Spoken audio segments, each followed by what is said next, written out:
சிரவை ஆதீனத்தின் 3ஆம் குருமகா சன்னிதானங்கள் செய்த அருட்பணிகள் ஏராளமானவை. அதில் குறிப்பிடத்தக்க ஒன்று என்றால் அது புதுக்கோட்டையிலே உள்ள திருப்பெருந்துறை திருக்கோயில், ஆவடியார் திருக்கோயில். திருவாவடுதுறை ஆதீனத்துக்குட்பட்ட அந்த திருக்கோயிலுடைய திருப்பணிகளை நம்முடைய சுவாமிகள் 1987ஆம் ஆண்டு சென்று பார்த்து அதற்கு தலைமையேற்று ஈரோடு திருநெறிய சைவ திருக்கூட்டத்தைச் சார்ந்த அன்பர்கள் மூலமாக அந்த திருப்பணிகளை தொடங்கினார்கள்.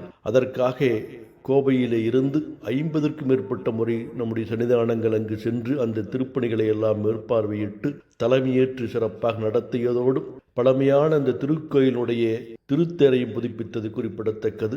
திருவாசகம் முழுவதையும் கல்வெட்டாக செய்த பெருமை நம்முடைய சுவாமிகளுக்கு உண்டு.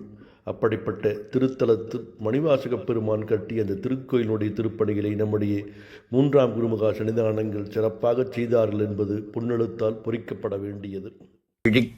துணை திருமின்னலப்பாதங்கள் மெய்மை குன்றா மொழிக்குத் துணை முருகா எனும் நாமங்கள் முன்பு செய்த வழிக்குத் துணை அவன் பன்னிருதோளும் பயந்ததனி வழிக்குத் துணை வடிவேலும் செங்கோடன் மயூரமுமே.